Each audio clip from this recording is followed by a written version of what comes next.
Bismillahirrahmanirrahim. Cerita Kangjeng Nabi tadi Masya Allah luar biasa, kaharti jelas. Nu leuwih agung tibatan Kangjeng Nabi jeung nu leuwih hina tibatan Firaun. Jaritakeun Kangjeng Nabi tanding keagunganana lantaran dina Al-Qur'an dijelaskan langsung ku Gusti Allah Maha Pencipta. Tadi geus dibacakeun wa innaka la'ala khuluqin azim. Geus dijabar beaskeun ti mimiti sosokna datang ka akhlakna wah moal aya tanding. Mun kuari aya Kangjeng Nabi ka Cilongok, kuari aya Kangjeng Nabi ka Cilongok misalna nu kuasepna kos Kangjeng Nabi geus pokona mah urang Cilongok embung kawin ka sasaha.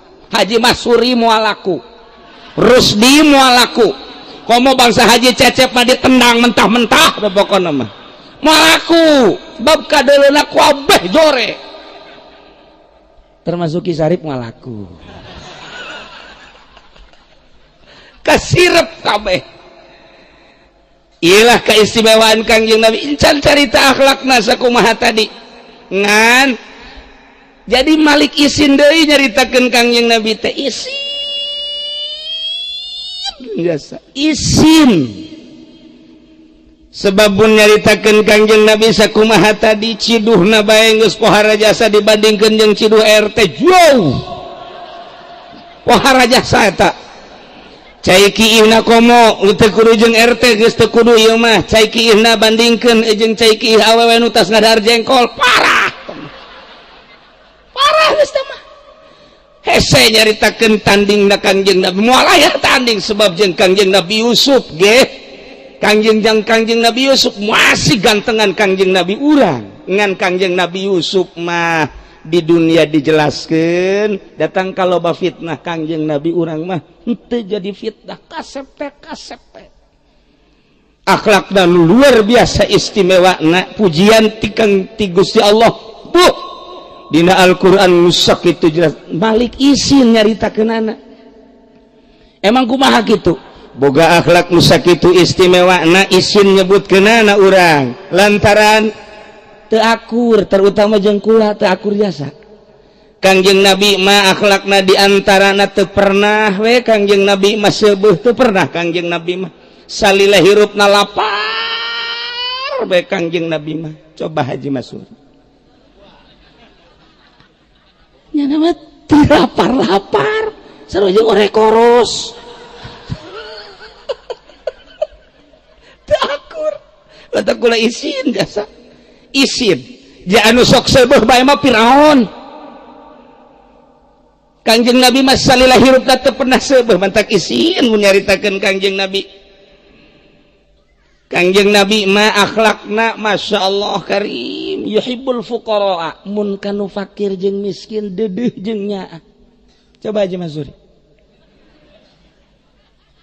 mun aya nu susah budak kos kitu di deuketan susah ulah saruana jeung Haji Cecep tah sagolong kadinya tah urang pindahkeun bae kitu di Cilongok ka ditu ka pindahkeun ka Sumatera yuk takur jadi sok resep ka jelema sugih bae mah nu resep ka jelema bangsawan ka hartawan ka jutawan Firaun tah manu kitu mah ja yuhibbul fuqara wal masakin Isin mantak ya Allah ya Rabb.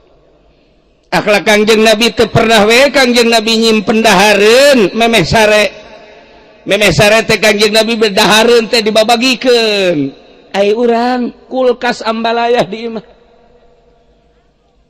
eueuh bae jang tatangga teh eueuh teu pernah kadenge Haji Masuri geus kamantepkeun ti heula bae padahal mah lain nyana kabehan nyana mah jang contoh doang Isin ceritakeun akhlak Kangjeng Nabi teh luar biasa istimewa na sakumaha tadi urang teh ai akurna mah ka Firaun.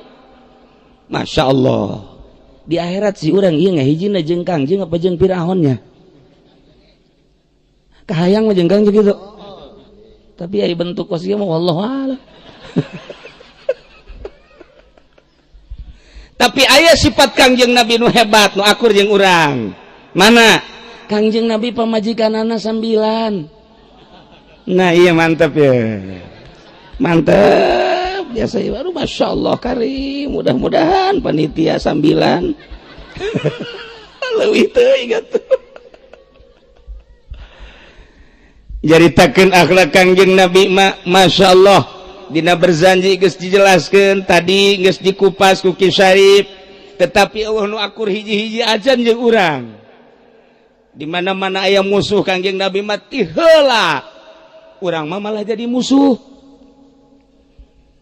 Hese nya. Di dieu merekna tadi uswatun hasanah. Kangjeng Nabi mah contoh. Cek ulah mah maningan ge ulah ieu merekna Firaun. Uswatun. Cilongokun. Aduh. Ya Allah ya Rabb. Tuh ya, Siti Aisyah pernah dipasihan ku Kangjeng hadiah, begitu dibuka aya 100 dirham. Dicanda ku Siti Aisyah, Masya Allah 100 dirham. Gede amat ya duit pohara, istimewa amat ya duit. Simpen ka jero ku Siti Aisyah.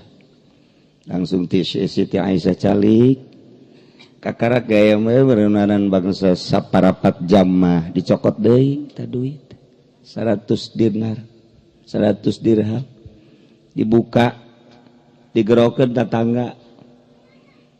tatanggana digerokeun dibabagi sadirham sewang istri Kangjeng seperti gitu. Mudah-mudahan di Cilongok hiji-hiji aja. Hese. Dibere duit, bege dibere duit. Mentana 500 dibere 400 merengutna moal mah hisabulan. Merengutna moal mah hisabulan. Eta beja ti panitia, eta beja ti panitia masjid kula teh nyaho naon.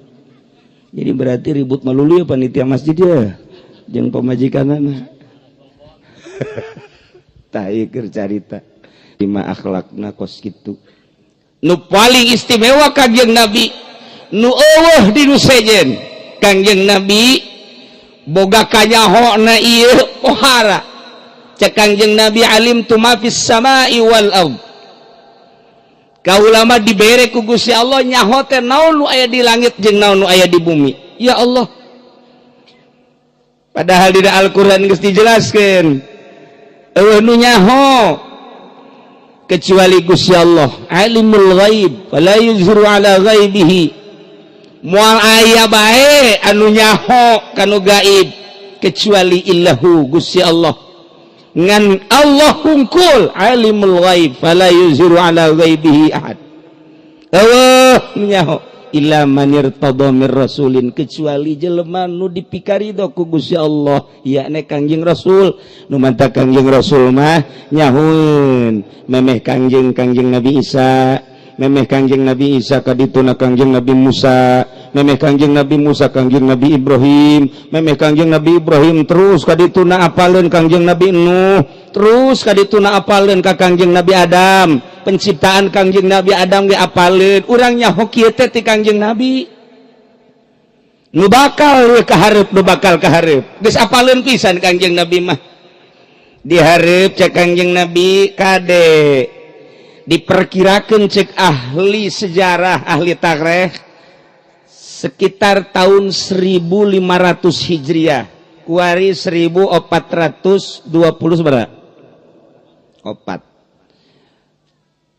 bakal terjadi tahun 1500 diperkirakan tahun 1500 entah sabaraha 500 nakaditu ngan di jero tahun 1500 etalah hiji bakal datang engke Mahdi Al-Muntazor Kangjeng Nabi gaduh putra namina kitu Siti Fatimah nikah ka Sayyidina Ali gaduh incu Sayyidina Husain nuju didongengkeun ayeuna di mingguan Hasan Husain gaduh putra deui Sayyidina Husain teh Imam Zainul Abidin gaduh putra deui, Imam Bakir gaduh putra deui, Syekh Ja'far Shadiq gaduh putra deui, terus trek aya Imam Mahdi.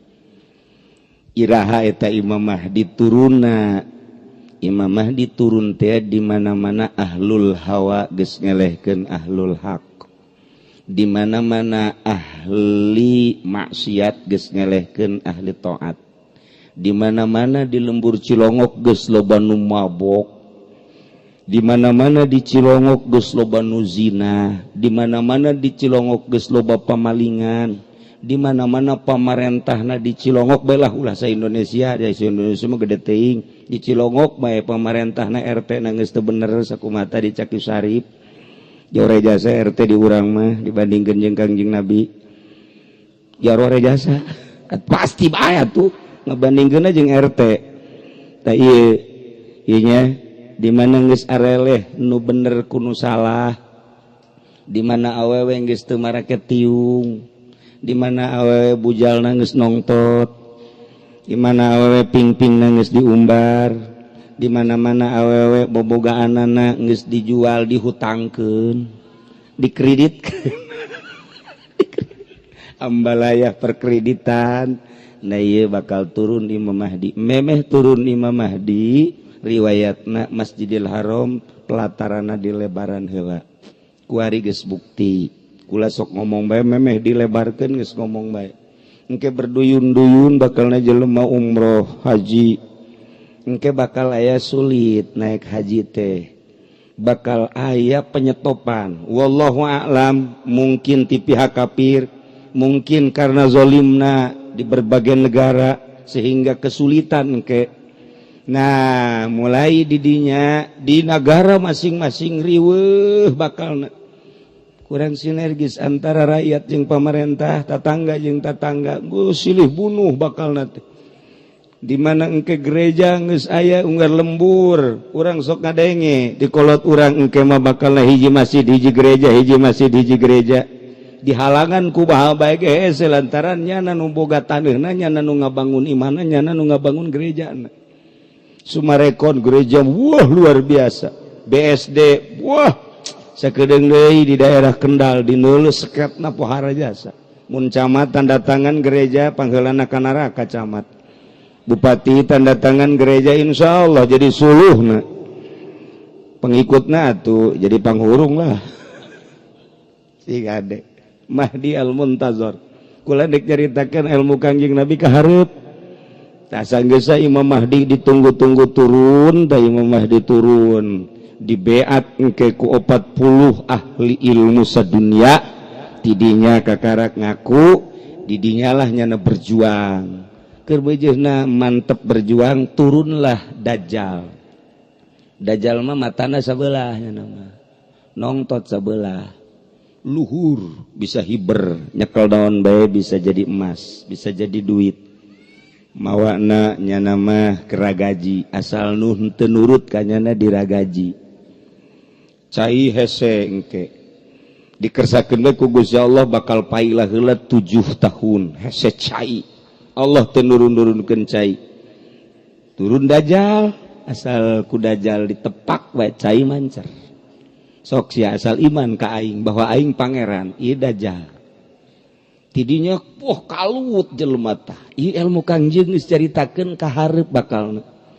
Begitu Dajjal tegetkeun ieu nu bakal ieu. Awas, Dajjal geus beres nya. Ieu kalut di dunia kabeh. Bagi 3 jelema bakalna, 2 bagian iman ka Dajjal kabeh, mangerankeun ka Dajjal. Nah nu hiji sabagian teu ngimankeun. Lamun di dunia jelema aya 5 miliar eta keur milenium nu itu atawa tahun nu itu kuari mah meureunanan geus bangsa aya 6 miliar malah. 6 miliar bagi 3 jadi sabaraha? 4 miliar mangerankeun ka Dajjal, 2 miliar henteu. Nu 2 miliar ge, nu 2 miliar dibunuhan. Tersisa lalaki hanya 70.000, awewe hanya 40.000. Nu henteu iman diudag-udag ku Dajjal. Nah, ieu sing hade. Beres Dajjal kalut, turunlah Kangjeng Nabi Isa alaihis salam. Di mana turun Kangjeng Nabi Isa? Di Palestina. Pas di Masjidil Aqsa, di Babludin, tidinya langsung Kangjeng Nabi Isa salat ngan tedaikeun jadi imam, tetap nung imamanna Mahdi. Imam Mahdi langsung hiber nyana ti Mekah ke Palestina berjamaah. Nyanalah nu bakal ngabunuh Dajjal. Tadi dinya engke bakal aya dabah teh hewan, kira-kira bangsa segede himar lah. Eta dabah teh eta dabah teh hewan, sukuna opat biasangan celina rancung ka dieu. Nyana mamawa tongkat Kangjeng Nabi Musa jeung cincin Kangjeng Nabi Sulaiman. Dabah ye nu ngerina kumaha ye? Eta dabah mamawa tongkat, begitu tongkat kunyana digebugkeun kana taneuh, jelema anu bakal pinarakaeun aya merekan di dina kafir. Sanajan make jilbab kafir mah kafir bae. Sanajan make kopiah cara Haji Masuri mancritnya seeleh Badrul Wase mah mancrit aya kafiran, naudzubillah min, geus teu bisa katahan tah mah. Jelema sadunya geus aya merekan, kabeh dia kafir. Cincin Kangjeng Nabi Sulaiman digebugkeun kana taneuh, plek, jelema aya merekan di dina mukmin, mun awewe mukminah. Ieu bakal terjadi seperti kitu, kafir, mukminah atawa mukmin, kafir. Geus teu bisa, kajeun teuing kumaha ge geus kitu bae tah mah. Ieu nu bakal ye lantaran urang dieu mah teu masantren kukula dicaritakeun nu bakal ilmu Kangjeng Nabi nu bakal teh geus dicaritakeun beres Dajjal engke bakalna. Nah aya seuneut ti adan di ditu ti negeri Yaman, terus seuneu ka dieu, terus ka Turki, terus seuneu ka dieu, ti Turki terus ka Mesir, terus ka dieu ka kitu Yordan, terus seuneu diiring-iring terus ka Indonesia ka Cilongok. Seuneu bakal terjadi seperti kitu. Kuari mah kakarak ge seuneu aya olahraga teh seuneu naon gara? Seuneu naon? Tuh, dasar osok nonton. Buat pemainna nyana buat. Asana nyana kana rakati heula tah. Eta seuneu. Tak geus beres seuneu, tak kakarak engke bakal aya panon poe bijil ti kulon. Asal panon poe geus ti kulon, pan biasana tewetan surup barang nana datang kawetan ditahan ku malaikat. Ndek muncul teh ditahan. Teu meunang cek Gusti Allah. Panon poe endet-endetan. Maksa panon poe ditahan ku malaikat. Teu meunang saat ieu mah. 3 kali teu meunang lantaran nyana aya porosna balik deui ka kulon. Muncul di kulon. Poe Jumat bakal terjadi. Geus di dinya geus teu bisa tobat sasaha ge, tutup lawang tobat. Na ye tati kulon mentak asal poe Jumat mimiti hudang geura neuleuh ka kulon. Besi kiamat asal Jumat jilid lalagaan. Tanda-tandana geus rada aya jasa. Tandana geus rada aya jasa. Dina kitab nahwu geus dijelaskeun, dina alfiyah kula moal ngajelaskeun, dina hadis geus jelas, urayan-urayan dina sawi geus jelas.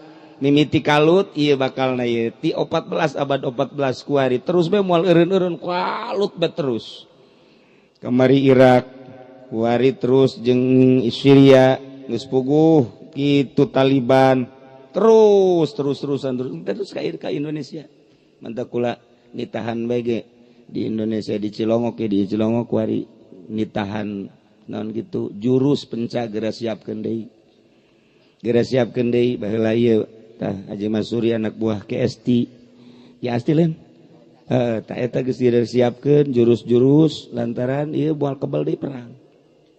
Memeh digunakeun perang ya kolot-kolot atuh bacokan ku urang. Tah tidinya si hade tak panon poe bakal ti kulon. Ya Allah ya Rabbi, nah iya ala kadar aya 10 keneh nu bakal dicaritakeun lantaran geus penting 10 tanda geus tereh kiamat. Nu tadi geus rada aya, hiji haram geus di lebaran, jang bakal ngungsi di berbagai negara. Nyaho atau teu nyaho pemerintahan Saudi gerak sorangan seperti itu. Umroh terus di berbagai negara dibuka lebar-lebar. Engke pinuh hajian pinuh umroh pinuh engke bakal hese.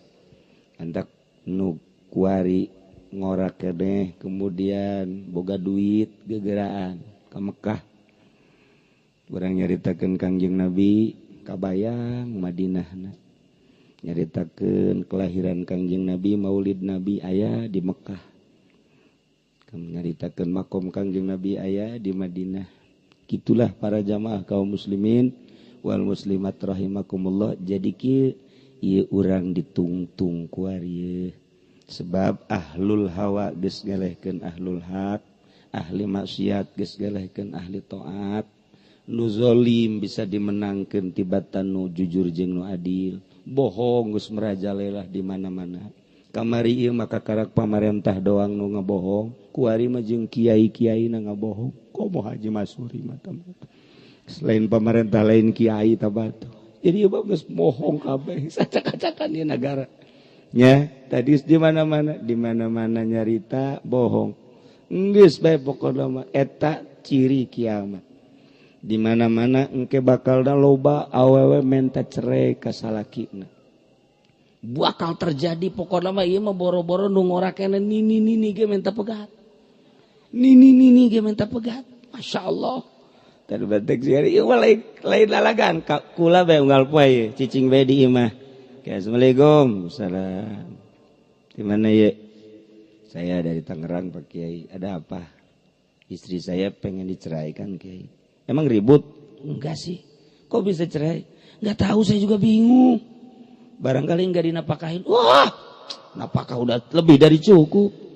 Terus kok minta cerai? Saya juga bingung. Ya tuh kenapa bingung dibawa-bawa ke sini? Saya deh ke berang saya. Assalamualaikum. Salam. Neng, di mana ya? Saya dari Jawa. Dari mana Jawanya? Brebes ya. Iya, pantas hitam. Ya udah. Cak orang Brebes teh ya putih. Ya manu hideung bae lanang. Ada apa, Mbak?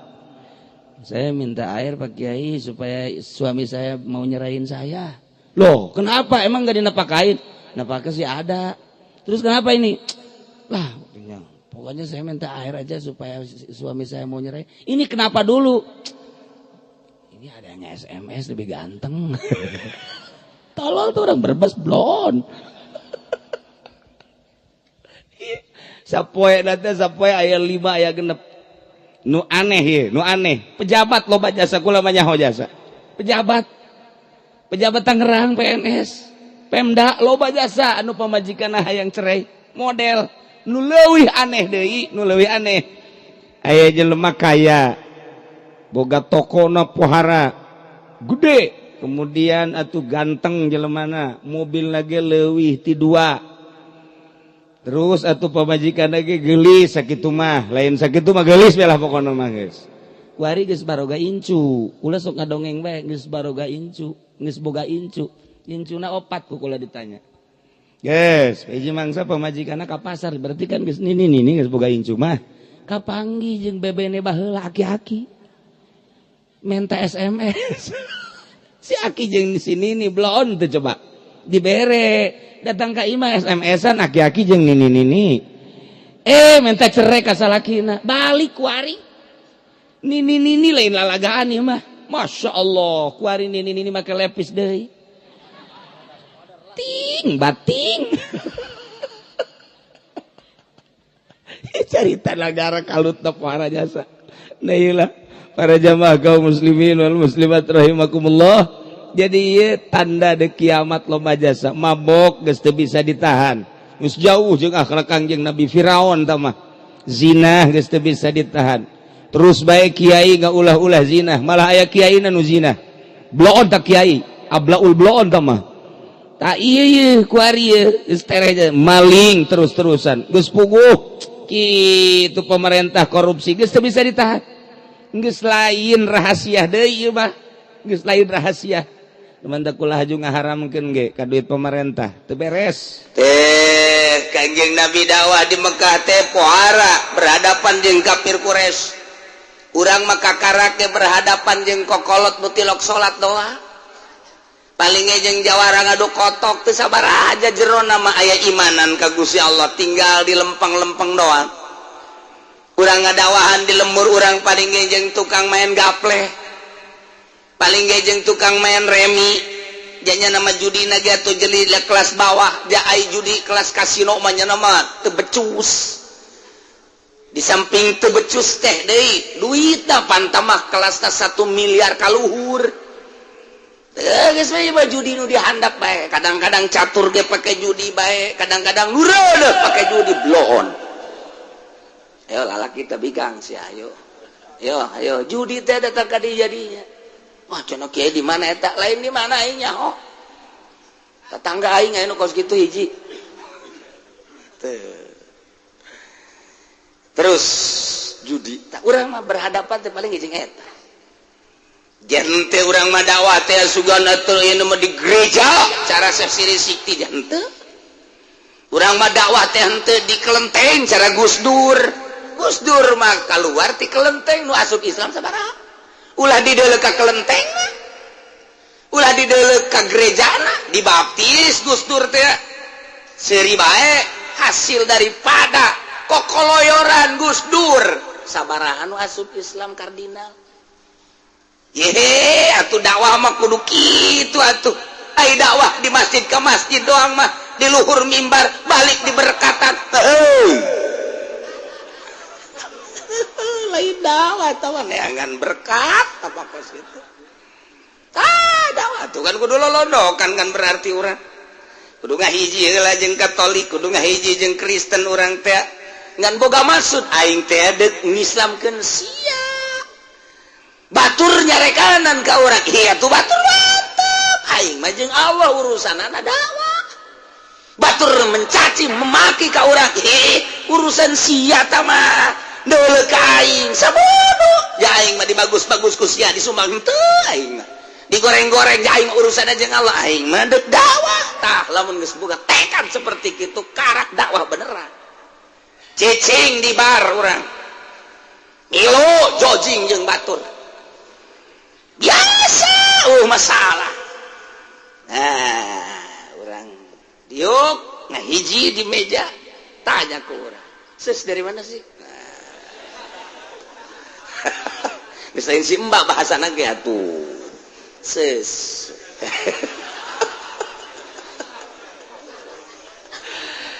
karena tanya kurang pengalaman dan lain sebagainya teng sekali 2 kali 3 kali karat kok sampai ada di sini bagaimana sih sis gitu oh saya ini terpaksa kenapa karena darurat darurat bahasa Arab tuh coba pakai bahasa kita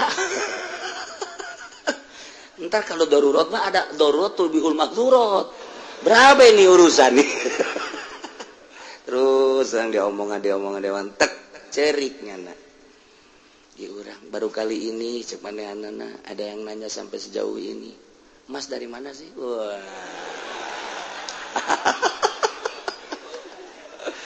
kakara begitu jenazah salaman kau haram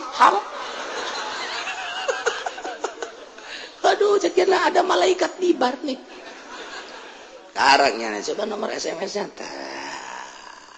ngomong orang dakwah orang lo bantu ceri tesa etik tak mantak sanggup pun tak dakwah modal kos gitu orang lamun di bar orang nuka bawa kaditu atau itu nuka bawa ka orang hamun can siap pula tak nuku hari disebar teh wali nuku hari disebar di bar atau loba ulah dikira domantek kurang lamun ngaji dunia kewalian teh sing anggeus ulah anu kadele di masjid make udang-udang gede doang nu kadale kurang make jubah udang-udang dakwah hebat nyarekanan batur lain eta nu diutus ke pemerintahan wali benang jeung teu benang mah bener jeung teu bener lain urusan wali tugas seorang pimpinan kutub dakwah di perekonomian maneh di bangsa urusan naik lebat sia dua teh kade kapanggih jeung nu kaburum make anting eta teh buah wali si hade besi kapanggih jeung kos kitu gegeran urang sasalaman kanya wali ya apa deh ini kata Ki Uci juga yang begini wali nyana kagetin ke ngawalikeun ka aing ditendang sia ku aing ku aing mah gengbar sakeuna urang teh nyaho di kahirupan urang be masyaallah ya Allah lamun di dunia teh aya bin badan intelijen negara aya intel bais dan lain sebagainya eta mah sakadar zahir tapi intel batin nu disebar di dunia moal terjadi atuh peperangan mun eueuh intel batin moal terjadi atuh jelema keras mun eueuh intel batin aya jangan nyahokeun batin tah lamun geus urang ngaji ka dunia eta kakara kitaban pantama hese kiai sok ngaco bae atuh emang aing mah ngacona kos kitu ku sia dek dikekeun los teu kajeun aing mah ngacona kos kitu nah ieu Kangjeng Nabi mah heula dakwah teh berhadapan jeung kufar Quraisy cakupar Quraisy teh ake ka Kangjeng Nabi qalu lin nabi akhbirna ya Muhammad anisat idza matat di mana mencoba ceritakan ku anjeun Muhammad ka kaula tentang embe anu paeh di sisi jalan di leuweung di gurun man qatalah Muhammad aya embe paeh sisi jalan ngajongkeng saeta nu maehan dijawab ku Kangjeng Nabi Allahu qatalah Allah ka nu maehan benar anta tazamu annama qatalta wa sabaq halalun wa ma qatalaha al-kalbu wal kitu was-saghar halalun wa ma qatalahu Allahu haramun man aing mah teu kaharti ka sia man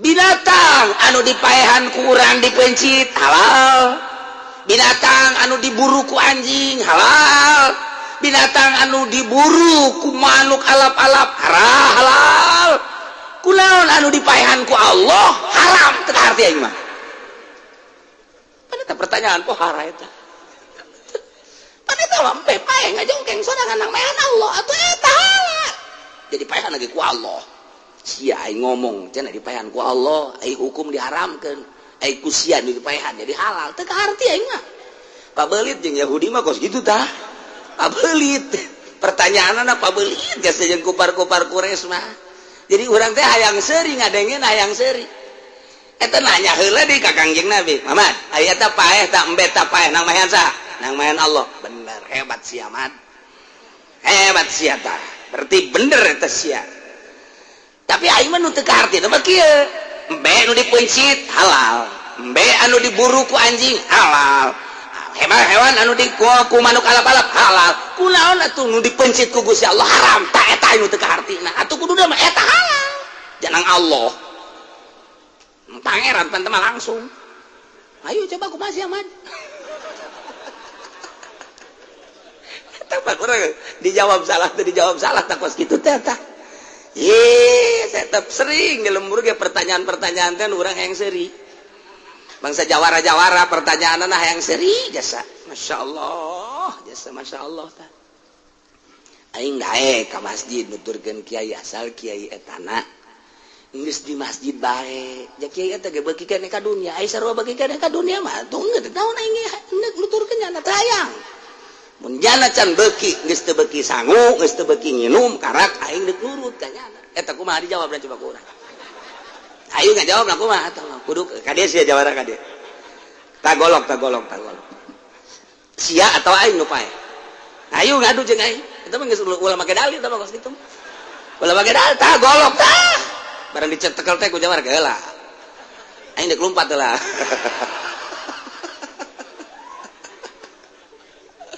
Masyaallah ieu pertanyaan model hayang seuri urang ade eta embe nu dipaehan ku Allah ku sia kunaon diharam tah ieu aing nu tersepna mun kitu mah tah nu dipaehan ku Allah leuwih halal dipencet kurang halal dipaehan ku Allah leuwih halal karak aing manut ka sia ieu mah nu dipaehan ku Allah haram pae sorangan pan eta ku Allah pan dipaehanana cak sia bangke cenah eta aya nu dipencet ku sia halal teu karti aing mah agama sia eta kitu tah nyeri kana jantung nyeri kana jantung Gusti Allah bagus ya Allah Kanjeng Nabi ge sempet rada ngahuleng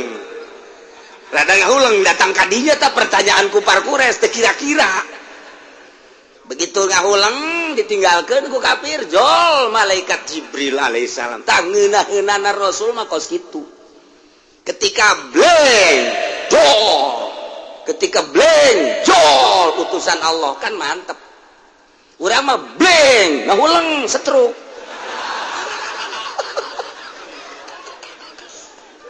aduh Gusti Allah aduh mantap aya nu dibere ku Gusti Allah informasi melalui malaikat Jibril wahyu ngaranna Rasul aya anu dibere wahyu jang pribadina bae nabi teu kudu dicaritakeun aya oge nu dibere ilham ku Gusti Allah aya yang penerangan ti Gusti Allah urusanna gaib dibere ku Gusti Allah ilham wali garana dibere datang ku warige teu suwung-suwung Allah mere kabar mere berita jak kulantaran Rasul geus teu aya mere ka wali-wali ilham bentukna jang sanyanaeun teu meunang dibejakeun tasreh mun deuk dibejakeun make kinayah-kinayah bae deuk dibejakeun make isyarah-isyarah teu meunang dijelaskeun cara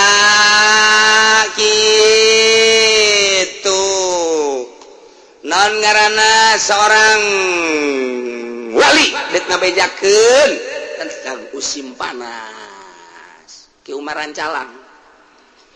Rancalang teh waluku diteundeun ka luhur di talia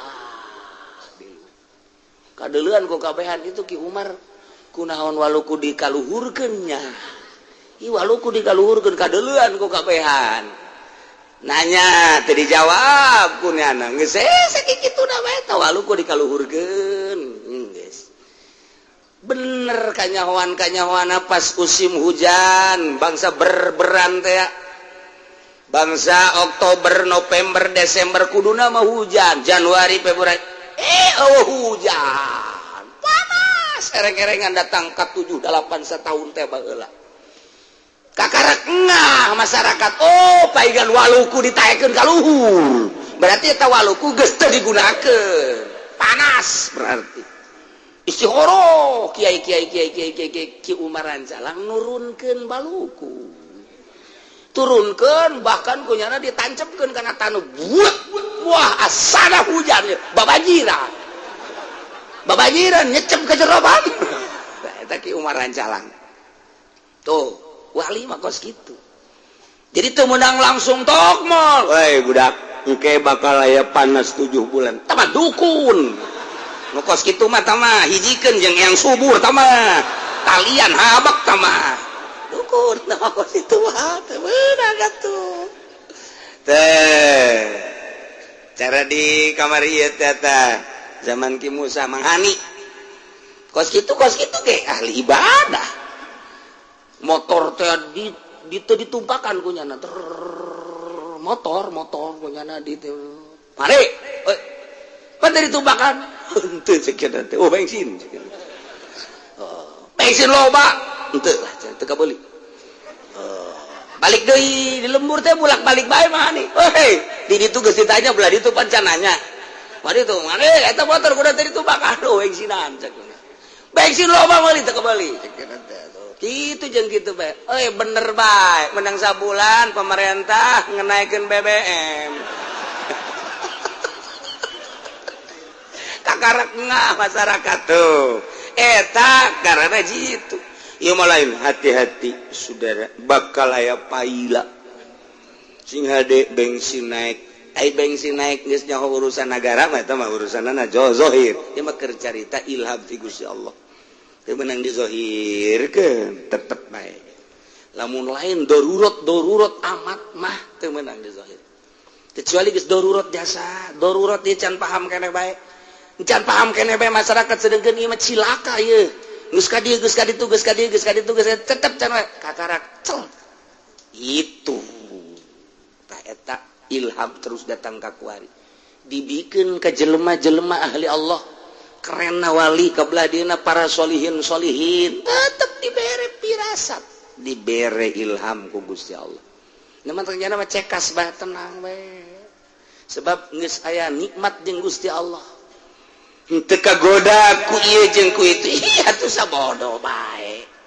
Diomongkeun kajeun. Di alam sabodo ngal di alam jeung dicawat sakituna bae. Nya nama sebab dirina geus leupas jeung makhluk jeung Allah. Mun masih kena di alam irungna beuka. Lamun diomongkeun ciut bahkan ngahajar deui eta mah ngaranna masih babarengan jeung makhluk. Aing ngaran nu geus pegat jeung makhluk mah sabodo urusan manehna urusan aing mah keur jeung Allah karak mantep. Teangan ka kiai nu model kos kitu. Mun aya jadikeun jimat ku sia. Bungkus pakai beber ku sia bungkus. Yes, dagan kiai anu geus kos kitu teh urang kabawa bae ku kiai-kiai makhluk. Kanjeng Nabi dakwah ditanya kos kitu, Kanjeng Nabi rada ngahulang, jol malaikat Jibril mawa ayat.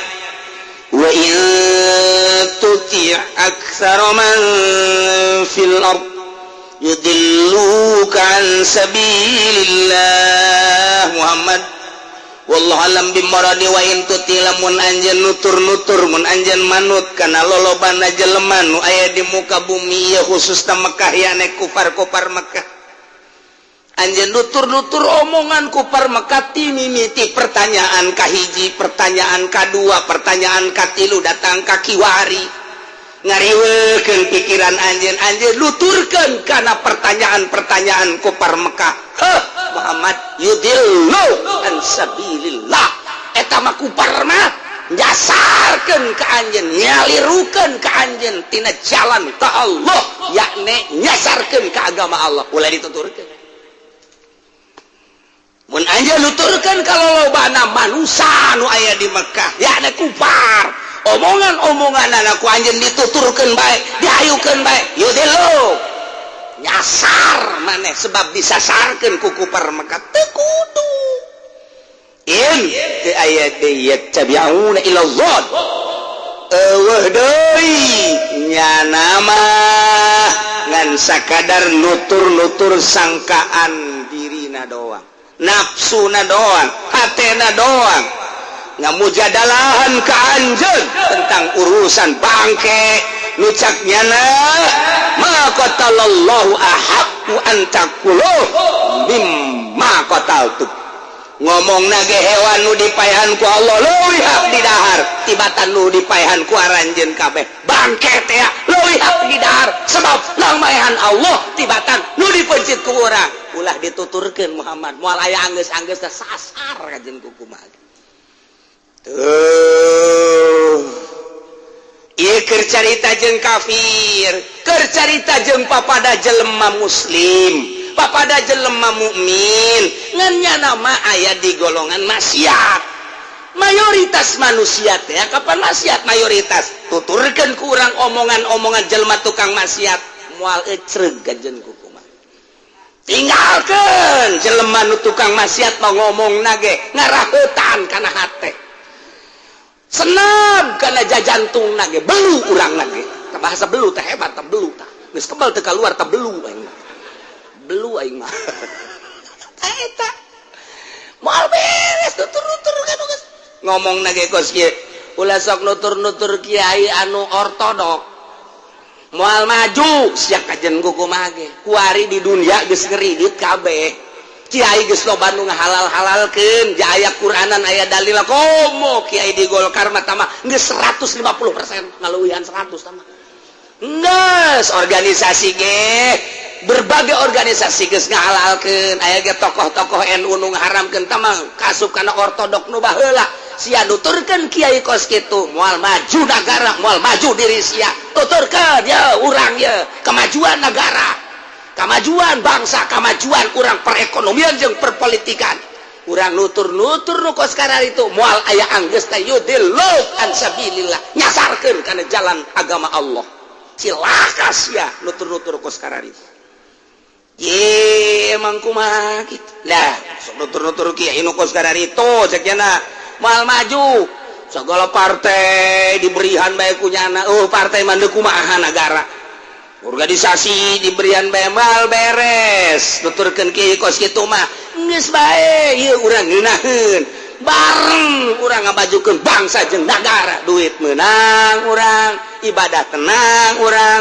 kadang-kadang pan urang ge atuh ndek dijadikeun di negara naon geus ulah nutur-nutur kieu kos kitu yudillu an sabilillah cilaka emang kumaha gitu engkeuy-engkeuyan bari teu nyaho maksudna kudu dikanyaokeun heula atuh maksudna kira-kira akur jeung agama milu teu akur ulah nah ulah kitu ayeuna partai lain ulah bener teh ketika partaina bener nu ngalaksanakeunna bener apa teh ketika bener milu ketika teu bener atuh ulah salametkeun diri urang ge nu tanggung jawab di akhirat jalain pimpinan partai nu bakal nyalametkeun di akhirat teh lain pimpinan organisasi nu bakal nyalametkeun di akhirat jalain bupati lain camat Allah belah dieuna makhluk Kangjeng Nabi akur teh jeung kayang Kangjeng Nabi akur jeung kayang Kangjeng Nabi tuturkeun tah akur ulah jangan di ortodok sadaekna siang ortodok aing moal kebel siap modar kajen kok kapanggih jeung Allah sia ulah sacablakna sungut sia ngahayu-hayu karena dolalah cilaka sia tah lamun geus kos kitu serem ieu mah malah nanyakeun kok can aya ngajak-ngajak aing geus aratel ieu aya gerak-gerak ieu asana motor aing teh teu kabensinan kuno kos kitu tersep aing mah jadi teu engkeuy-engkeuyan teh tah aing mah lamun geus waduh hidup tah aing mah asana gairah hirup mantap itu nu penting mah asal aya uang eta bae lah bensin uang makan jeung aya uang cecep saeutik lah geus teu mikiran akhirat kuari mah Gusti Allah nah tuturkeun omongan-omongan mayoritas lamun anjeun nuturkeun aksaroman fil ard mayoritas manusia nu aya di muka bumi ieu yudillu bakal nyasarkeun ka anjeun ka bawah urang ka ciwit ka bawah daging ka ditu urang nah teu dididik ku ilmu tasawuf teu dididik ku ilmu thariqah ngeungkeuy jeung nu karar itu hayangnya tungtung kuari pilkades kamari pilkada kamari pilgub sakedeung deui bakal pemilihan partai sakedeung deui pilpres balik deui pilgub deui pilkada deui pilkades deui partai deui pilpres deui balik deui hayu bae modar masih kaya aya di dinya rugi urang ji deuk kumaha geus atuh kudu kumaha ieu nagara teu kudu kumaha ieu urang pajukeun deuleun nu jujur jeung nu adilna di partai mana pimpinan nu jujur jeung nu adil ayo tuturkeun nu bangun deuk ngabangun negara jeung bangsa tuturkeun ku urang satungtung aya mah enggak eueuh teh heula kamari nu mantak nuturkeun Gustur kiai salat jana mah ahli Allah ngomong kakaler kakidul celenah eta mah urusan pribadina tapi nyana boga tekad ngebangun bangsa jeung negara buktina pan pecat ya pecat geus bila perlu pecat kabeh cacar tinggal aing bae sorangan Amerika kaget kok ieu dipecatan aya naon ternyata nyahoeun nyana teh karena sandi-sandi politik nuker hancur-hancuran. Departemen Penerangan ini adalah markas tikus dan lain-lain sebagainya. Oh, berarti bener ya Gus Dur. Buta mata ieu, mata hate bentak. Nu kuari mah betah mata ieu, buta mata hate. Mana kuari nu endek ngabangun bangsa jeung negara. Aya tuturkeun. Jak kudu aya pamimpin mah. Mau tidak mau tetap kudu aya mun eueuh urang doraka jieun ku urang. Baca heula ku urang, kumaha tah kayak kukula bakal diterangkeun hiji-hijina. Tenang, asal ulah kaburu pae we nu kolot ya. Setahun deh bakal kayak Abu Rijal kumaha sosokna, kemudian atuh Pallo bagaimana kemudian atuh ayeuna mah Prabowo bagaimana karakter bangsa dan lain sebagainya dicaritakeun insyaallah. Kemudian desas-desus Begawati dek naik deui engke dicaritakeun ku kula. Bahkan SBY nangis ngumpulkeun beberapa tokoh karenanya nangis 2 periode teu bisa bakal naikkeun pamajikan dicaritakeun ku kula bakalna. Tenang pokoknya ngaji bakal carita nagara engke bakal urang. Terakhir Bung Jenggot. Panurang kudu atuh jeung negara je atuh kumaha atuh pamimpin mangke diserang teu puguh teu karu. Ieu ngan nu mana tah mantap tenang. Ke dibacakeun ku kula dibacakeun. Sebab kula geus musyawarah jeung para syaitonir rajim. Aduh Gusti Allah, negara orang tetep kudu di rumah. Mantap kula kaget per provinsi dicokot satu tokoh ulama, tokoh masyarakat se-Indonesia yang memikirkan bangsa jeung negara. Kaharepna bakal kumaha sebab perekonomian Indonesia 70% sudah oleh asing. Untuk memulihkan kembali di luar tokoh-tokoh partai, di luar kandidat duges nongol, urang musyawarahkeun barangkali aya jelema anu terpendam anu kira-kira bisa diusung ku urang. Urusan partai kecil eta mah urusan sakadar urusan persyaratan birokrasi engke ge bisa diterapkeun lamun memang aya. Nah ieu teh keur berpikir sampai kadinya. Lain letik-letik pemikiran itu. Yuk, orang berpikir, Indonesia dek dikumahakeun. Tah, lamun orang diajak berpikir kadinya pan puyeng. Puyeng diajak berpikir kadinya di rumah ieu teh. Politikna kurang geus acak-acakan, perekonomian geus acak-acakan, budaya geus acak-acakan. Ieu teh diputuhkeun sosok pemimpin nomor 1 nu bakal bisa minimal ieu teh 50% baheula. Berarti atuh dek ngarobah naon ieu? Dek ngarobah karakter, sistem. Lain lalagaan. Kamari ge urang ngarobah sistem melalui reformasi kos kieu. Ieu dek dirobah sistem lain letik-letik ngarobah. Eta teh keur dipikiran ku ari. Sebab ieu urang lamun terus kos kieu, sosok nu aya teh ieu kos kieu kabeh geus dibaca.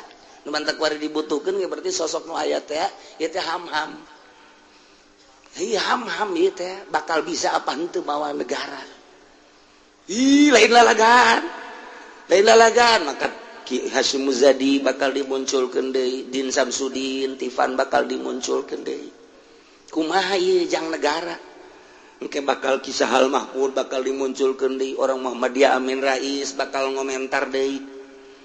Ieu teh kunaon nih sosok nu aya nu nongol ku ari diperkirakan kurang pati mampu bisa mawa negara.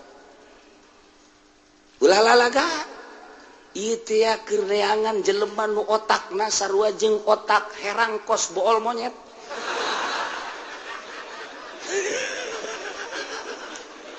Nu bakal ditenden di tengah-tengah lapangan. Anu bakal kadeuleuh ku manusia balerea. Aya otak di tengah negara horengana. Tak iya nuker di pikiran teh. Iya ngaji tafsir ke mana ya? Tuh ya. orang nuturkeun nu gareto yudillukan sabilillah cilaka anta kudu dikuatkeun batin urang hirup bae aing tetep takwa ka Gusti Allah dah moal ka bita aing mah kudu kos kararitu moal ka babawa aing mah kudu kos kararitu diasingkeun bae asal dipake ka ridho ku Gusti Allah titik tah neangan karakter nu model kos kitu ulah haju ieu mah cenah urang mah asal kukumpulan baik hitung-hitung eta bae aya nu hajat teh gombrang-gembrung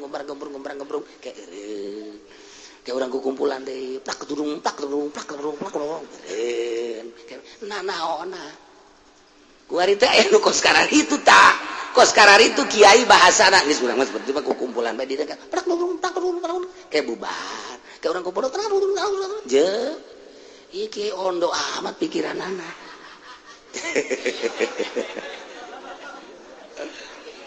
cilaka Muhammad nutur-nutur wawasan pikiran pendapat ku permekah ulah wa intaya wa illa yakhrusu nuturkeun anjeun ka maranehanna teu aya deui kecuali nuturkeun sangkanya nama teu make aturan-aturan jeung deui sama sakali wah naon kecuali bohong inna rabbaka saatnya pangeran anjeun Muhammad wa a'lamu maha uninga nyaun mayyatillu an sabili jelema ka jelema nu nyasarkeun apaleun uningaun a'lamu bil muhtadin ka jelema anu dibere pituduh atuh udah yang Allah sasar dasarkeun apal Allah anu menang pituduh nuduhkeun apal Gusti Allah ke fayujasi kullan minum bakal dibales ieu jelema nu nyasarkeun jeung nu nuduhkeun tetep bakal menang balesan ti Gusti Allah subhanahu wa ta'ala sesuaikeun jeung aturan Muhammad fakulu mimma dzukira Rasulullah saya silahkan dalahar hewan anu ketika disembelihna dipencitna disebut ngaran Allah terhadap penyembelihan tersebut yakni eta teh sebagai label mukmin maca bismillahirrahmanirrahim kerta dibaca lagi sebenarnya mah masa nu penting nu bencitna jelema nu iman ka Allah iman ka Kangjeng Rasulullah sallallahu alaihi wasallam adapun engke zikir Rasulullah eta mah hanya sekedar alamat sebagai label keimanan bismillahirrahmanirrahim sunnah mantak sing hade urang lamun ka Bali mayoritas Hindu di ditu pepencitanana teu sah sing hade di negara urang mah Bali atawa ka ditu ka NTT sing hade atau ka ditu ka Manokwari NTT atau kitu besi pepencitana model urang ka luar negeri ka Amerika ka Inggris ka Jerman sing hade pepencitana termasuk ke Singapura sing hade lantaran dirinya mayoritas adalah non muslim pepencitana haram teu meunang didahar kurang halal ngadahar ketika hewan nu dipencitna ku jelema mukmin jelema muslim ieu ayatna fakulu mimma dzukirusmullah alaih in kuntum bi ayatihi mu'minin lamun aya ranjeun kabeh ngimankeun ka ayat-ayat Allah teu meunang sambarangan urang sing hade nyabakan negara-negara nu mayoritas kafir barang daharna kadaharan nu pertalian jeung pemotongan sadajan di urang ge pemotongan model di urang pemotongan sekaligus make mesin teu sah mimiti pemotongan di urang teh dilesukeun heula hewan sanggeus teh dilesukeun digejreg brek gejreg asup brek sakali asup 10 jebret teu sah pemotongan sing hade pemotongan mah teh di urang geus dikuasai ku kafir daging-daging anu dikirim di luar negeri ka urang import. Nah ieu geus sing hade nu mencitna di ditu saha sing hade urang meuli daging mun endek apik sing hade surang meuli di pasar ge tah hayam potong sing hade nu motongna saha mun endek apik. Sebab aya kieu dongeng teh pan lain dongeng sambarangan ieu mah hampir kanyawan ku kabehan. Tukang ayam potong meuli 100 misalna. Nu paeh 10 dipotong bae panggunana paeh. Pan eta teh geus lain rahasia kos kitu. Jambung rugi pan. Meuli 100 paeh 10 atuh mana untungna. Mantak dihejikeun bae sulal bomong lah. Mencit teh ge peuting ieu. Cara nu ngajual beusi ti peuting. Dijual mah jual beli transaksi ti peuting. Mantak Gusti Allah ngaulahkeun ge jual beli ti peuting penuh kecurigaan. Ieu mah pan tukang besi tadah ti isa datang ka subuh. Beurang mah malah masa daekna peuting cek nya ieu nu loba mah. Sakali datang satruk, 2 truk ti peuting transaksi lagi. Malah udah kurang sedikit mah udah nggak apa-apa halal aja. Waduh pokoknya juga lu barang haram udah kurang sedikit mah udah halal aja kita saling halalin ya. Iya udah tolong udah coba eta pokoknya nggak jual nang maling. Nah eta geus kumaha eta transaksi model kos kitu. Gusti Allah nah ieu ge pepencitan model kos kitu sing ade urang dek apik mendak datang ka kuari teu pati beuk kita kula makata ka hayam negeri. Sebab almarhum Abah asal hayam negeri embung henteu almarhum Abah mantap gua lagi nurutan gua lagi kecuali nu gede daek teh mah kula ditanya Abah eta kunaon emang hayam negeri kumaha henteu kumaha sih sakedangan eta we lamun urang nu mencit daek tapi lamun nu di pasar embung tah diturutan ulah embung nama tuh teh eta dongengna kos kitu tah meuli 110 dipencit bae malah aya anu ti peternakan nu dipiceun dipulung ku nyana dipencitan dibawa ka pasar atuh pa di urang ngadar bangke mentak salatna ge Allahu Akbar cecekleutkeun kos aya ge eta gara-gara nama tah dar kos kitu tah sehingga ada tak kadaharan, masya Allah. Itu lain rahasia tak kos gitu tak. Tak sehingga deh, orang mulai deka Allah diapikan orang. Daripada orang ngadahar menang mencit hasil ti batur ti pasar, maningan meuli gabusiem nu gede. Atuh, cenah kieu teh meuli mahal. Atau meli bandeng sepugu tamangna daripada nu can jelas. Ieu keur carita apik hayang memperbaiki ibadah urang supaya mantep ka Gusti Allah Subhanahu wa taala. Ulah nuturkeun mayoritas, cek tadi ge nuturkeun mayoritas mah wa in tuti aktsaruman fil ard yudillu. Mun anjeun Muhammad nuturkeun suara mayoritas, mun anjeun nuturkeun suara-suara kafir Mekah secara mayoritas lobana manusia eta keur khusus baheula.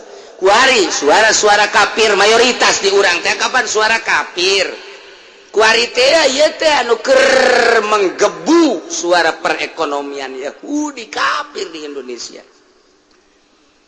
Urang teh geus teu bisa make takrib kuari teu bisa make takrib ya kuari urang make takrib teu bisa make patul muin geus teu bisa.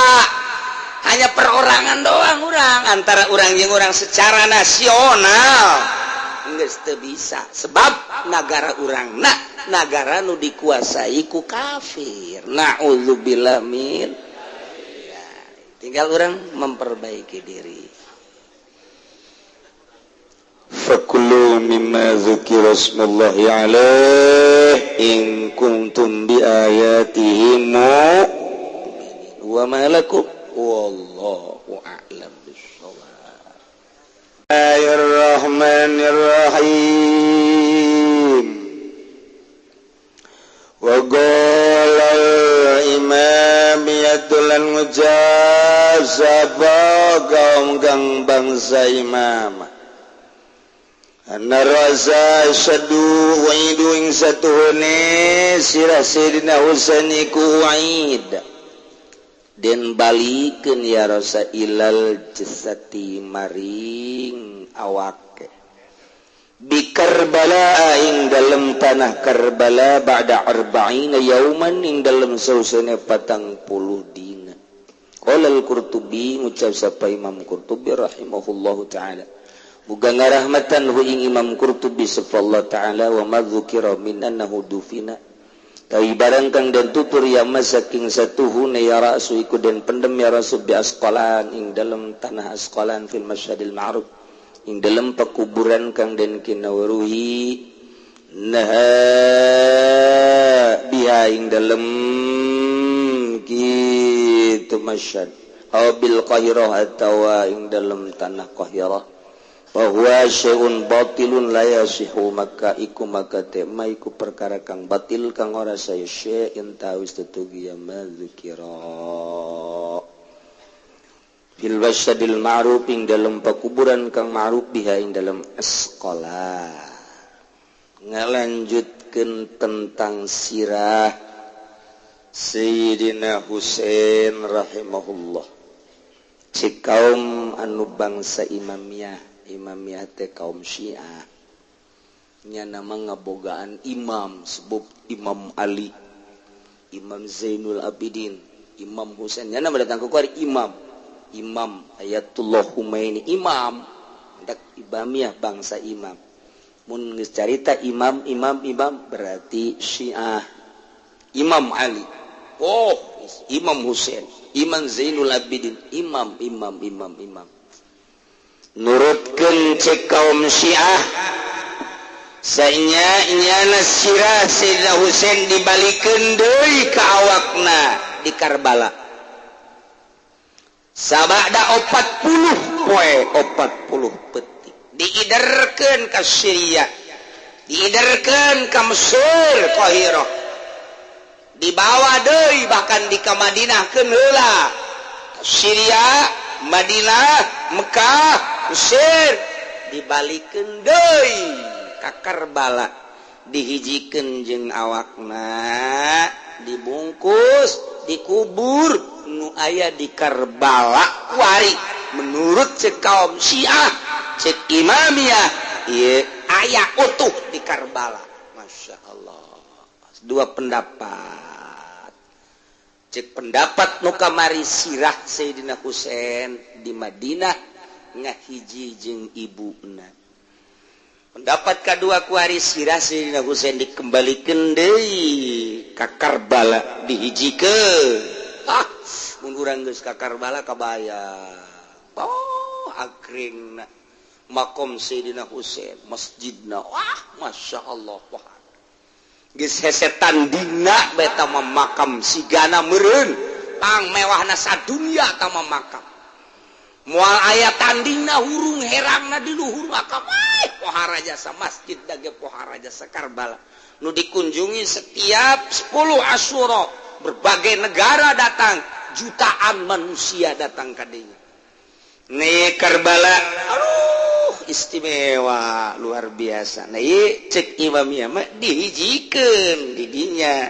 kembali deui tuh pendapat kedua cek Imam Qurtubi rahimahullah wa madzukira keterangan nu disebut min annahu dufina bi Asqalan bahwasanya nyana sirah Sayyidina Husain teh dikubur di tanah Asqalan fil Masyadil Ma'ruf di pakuburan anu geus tenar di negeri Asqalan di Asqalan aya pakuburan Masyad ngaranna ta eta teh Sayyidina Husain teh di dinya dikubur sirahna bil Qahirah atawa di Mesir na ieu fa huwa syai'un batilun la yasihu eta teh keterangan anu kurang jelas lamun bahwa sirahna Sayyidina Husain di negeri Asqalan di Masyad atau di Mesir sedangkan kuari di Asqalan aya makom sirahna di Mesir aya urang mun ka Mesir aya ieu adalah Ra's Husain di Madinah ayangan geus dibombardir ku Yahudi ku Wahabi geus dieuwekeun di Madinah padahal di Madinah kan didinya geus tilu pendapat berarti ieu tentang sirah Sayyidina Husain kitu radhiyallahu anhu qultu wallahu a'lam.